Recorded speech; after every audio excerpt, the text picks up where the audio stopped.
আজকে আমি বানাবো বেলের শরবত। এই দেখুন, দুটো বেল নিয়ে নিয়েছি বিট লবণ আর নিয়ে নিয়েছি চিনি। এবার বেলগুলোকে ভেঙে নেব।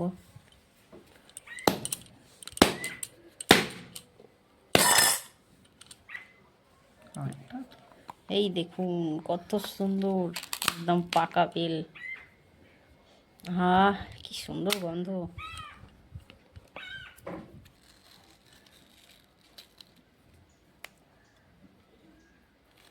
এবার শাঁসগুলোকে তুলে বাটির মধ্যে রেখে দেব।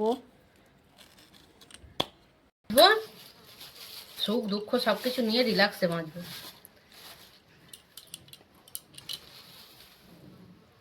দিয়ে দিলাম সামান্য পরিমাণ চিনি, স্বাদ অনুযায়ী বিট লবণ। এটাতে টেস্টটা আরও বেশি আসে। এটাকে আমি এবার একটু চটকে নেব।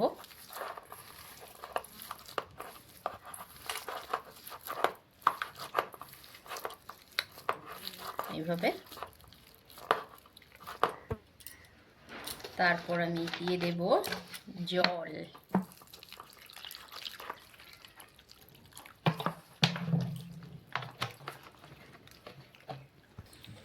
এবার আমি এগুলোকে ছেঁকে নেব।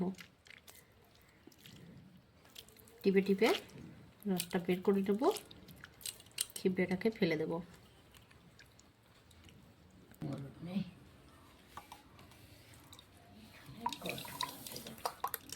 চালটা ভালো না, বাবা দিনে দেখতে আমি